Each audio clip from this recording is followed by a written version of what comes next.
Crissie Ann Leonard, author of Letters to My Father. I've asked to join you today so I could give you an excerpt from my book. What happens when a letter you wrote in a time you want to forget shows up on your doorstep in the hands of strangers? Well, if you're like me, I would certainly want to know, so let's join Faith and Willetta as they find out what happens to them. So we're going to be reading from Letters to My Father. Sandbridge Beach, Sandbridge, Virginia, May 25th, 2015. My name is Willetta Jane. I'm a 43-year-old peace and tranquility beach lover trapped inside a city girl. I've always taken pride in having a strong relationship with God, my Heavenly Father. It was the one constant in my life. We talked daily, and I felt safe in His arms and surrounded by His love. Lately, my chaotic lifestyle has monopolized my life to the point that I no longer have time to nurture that relationship. Now, I feel lonely and lost. My drive and passion have dimmed, but mostly I miss His presence in my life. I long to hear His voice again, so I took some time off work with the intent of devoting more time to Him. I told Him how much I missed Him, and then I hoped He would meet me at the beach in a few days. I loaded my car, put the top down, and started out on my journey to the beach. I knew the feel of the sun on my face, sand in my toes, and the privacy and quietness of the beach was just what I needed. I was singing along with my favorite songs about halfway to the beach when I felt a sudden urge to take the exit I saw ahead of me. As I neared the exit, the urge grew stronger. I knew something important must be there. So I turned onto the exit. As I sat at the stop at the end of the exit road, I wondered which way to go. Then I saw it, a small garage sale sign. I smiled, recalling memories of my best friend Faith and me driving around looking for these signs. I drove a mile or so until I found the sale. As I approached it, trying to decide where to begin, a small table at the back caught my eye, and I knew with absolute certainty that the stack of letters on the corner table was meant for me. No one there seemed to know where they'd come from, but I was drawn to them. I purchased the letters in a small basket to carry them and started back onto the road to the beach. Throughout the remainder of the drive, I kept glancing at the letters, wondering what purpose they had on my journey. I made it to the beach house, unpacked, ate some dinner, and fell into a deep, restful sleep. I awoke the next morning to a familiar voice saying, "Good morning, daughter. I see you found the letters." Relief and affirmation filled me. My father did meet me here at the beach house, and the letters were meant for me to find. I quickly dressed and had breakfast, eggs, bacon, and a steaming cup of tea. Then, picking up the basket, I went out to the back porch. The rocker I sat in faced the ocean. The sun was up, the sky empty of clouds, and for a few minutes, I simply rocked and enjoyed the sounds of the waves and the seagulls. Closing my eyes, my prayer was simple: thank you. I turned my attention to the basket on the stool next to me. With butterflies in my stomach, I opened the top letter and found it was printed on lined grade school paper. "Hi, I'm Joseph, and my mom and I need some help. My mom works all the time. I know she needs to work so we can live in our apartment and have food on our table, but I miss her. I'm only 7 and am too young to work to help Mom pay the bills. Can you send some help to my mom so I can see her more? Could you also send me a friend so I won't be so lonely?" The next letter was written on cheap stationery. The script was a tiny scrawl and difficult to read. "Why have you done this to me again? This is the 4th time. I just want someone to love, to give the joy I never knew as a child. Do you know the pain and anger I felt? 8 months this time. I felt her move, heard her heartbeat, saw her little body. I did everything right. Ate properly, rested, and took my vitamins. I felt such joy reading to her and singing lullabies. Why did you take her? Why don't I deserve a child? Is my past so unforgivable? My hands were trembling as I put Katerina's letter back in its envelope. Her grief and anger broke my heart. I pushed gently with my feet and matched my rocker to the steady rhythm of the waves coming ashore, letting both soothe me. I closed my eyes as I reached for the next letter. Father, are they all like the first two? I opened it to find typed words on pink stationery with hearts in the corner. I smiled and read, "How did it feel to be a daddy's girl?" It was the greatest feeling in the world. My dad was my hero, my friend, and the first man to capture my heart. I was his mini-me. I woke up early every morning to talk to him. I strived for greatness in school so he would be proud.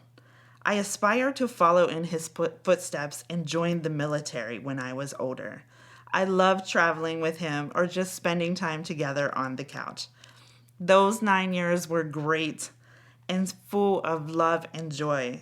The sun and moon rose with my dad, and my life was perfect. Then I turned 10, and my perfect life fell apart. That was the year my dad left. The man who once held my heart had shattered it. There would be no more daddy-daughter days at school, no father-daughter dances in the future, no more daddy playing Santa Claus at Christmas, and above all, there would be no more daddy in my life. A part of that fun, loving, and ambitious little girl died that day.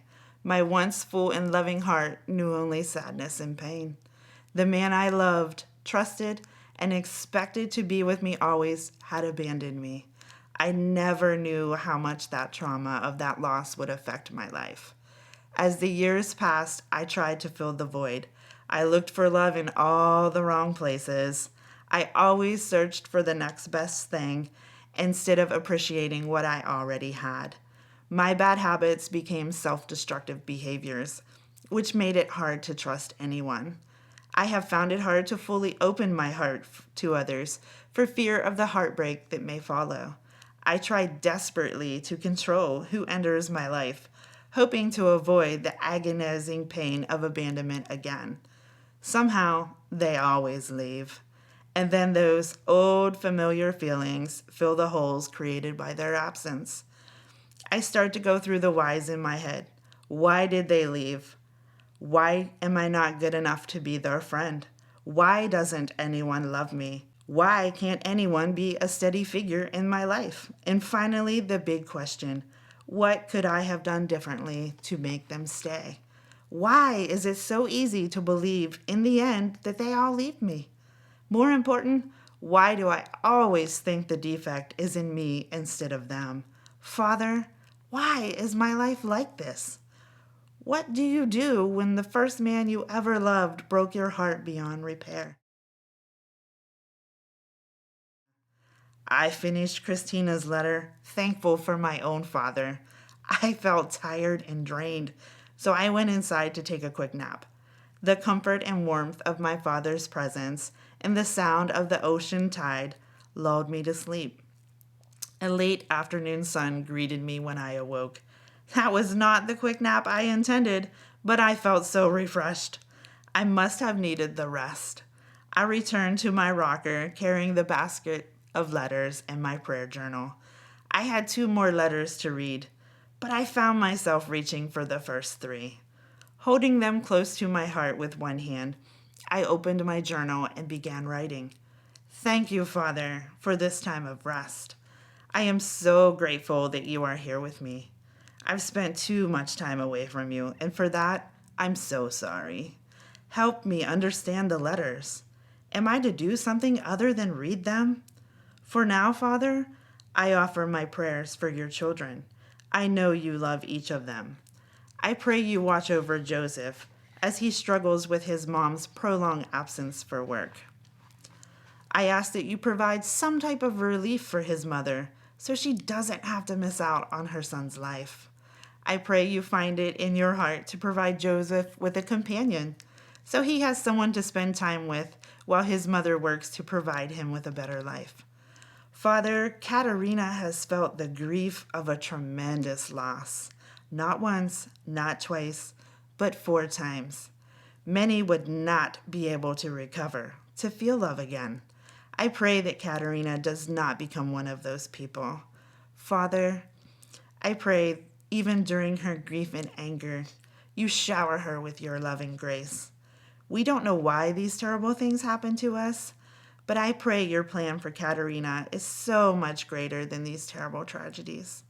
I pray she never hardens her heart against love, and in time, you will help her heal and know love again.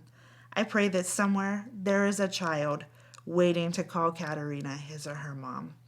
May Katerina find the strength to carry on so she can someday meet this child. Father, one of the worst feelings in the world is feeling all alone. I pray you surround Christina with your love until one thing she knows for sure is your presence. I pray in her time of need that she calls out to you to shine light onto her darkest times. I pray your presence in her life will give her hope for better and brighter days to come. Willetta. The next morning, after a long walk on the beach, I returned to my rocker with the basket of letters. I was curious what petitions to God I would read in the final 2 letters. You let all this happen to me. Why couldn't you change me? For many years, food was an afterthought for me. Food sustained my body and allowed me to enjoy it to its fullest. I enjoyed spending time with family and friends, traveling with my wife, reading a book, and even just sitting outside. Then everything changed.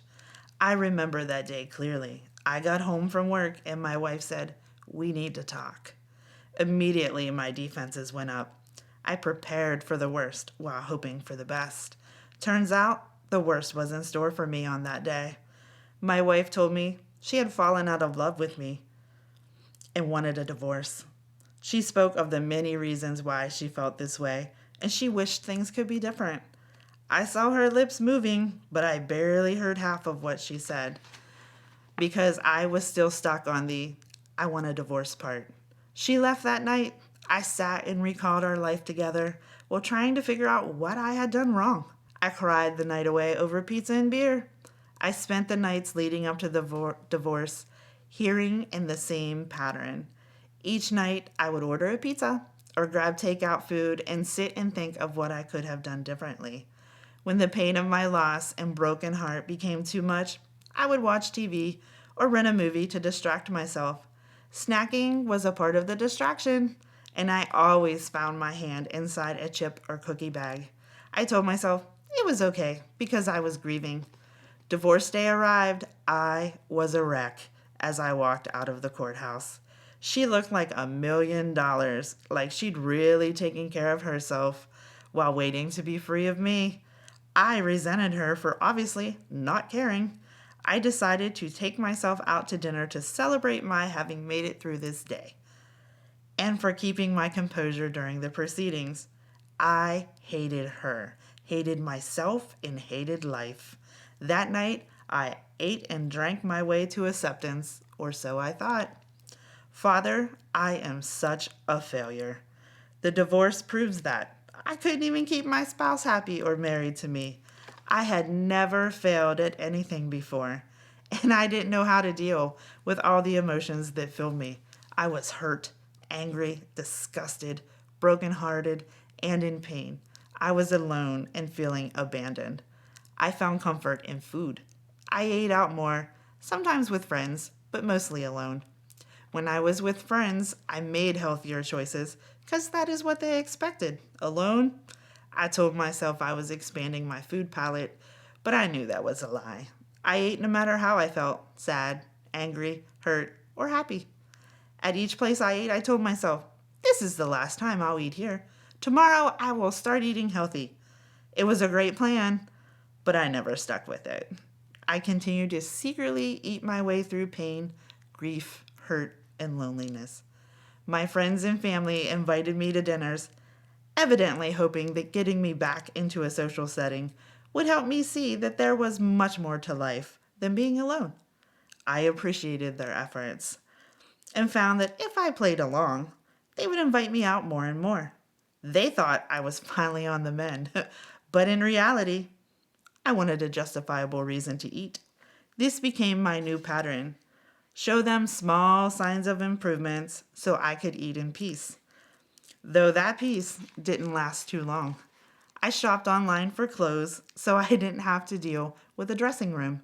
I refused to look in a mirror. I didn't want to see the face of failure and a body of gluttony. I taped over my mirrors at home, except for where my face showed. If I didn't see my body, I wouldn't have to accept the truth I see, right? This worked well until I went on vacation and asked a friend to house sit for me. Obviously, the tape mirror was a good indicator of the current state of my life. When she found the dusty exercise equipment and unopened exercise videos, it didn't take her long to figure out my lies and deceit. I came home a week later to find my family and friends waiting for me, intent on staging an intervention. They were upset and started yelling at me. They took the tape off the mirrors and forced me to look. I was aghast at the sight. I didn't even recognize the person staring back at me. I was looking at a complete stranger. I saw the look of disappointment in my loved one's eyes and felt like a failure all over again. That night, I cried 4 hours. The tears were hot and burned my face as they fell. Tears kept coming as my emotions raged on throughout the night. I let out gut-wrenching sobs and finally gave in to the pain of those emotions. I curled up on the floor in a fetal position and wished I had never been born.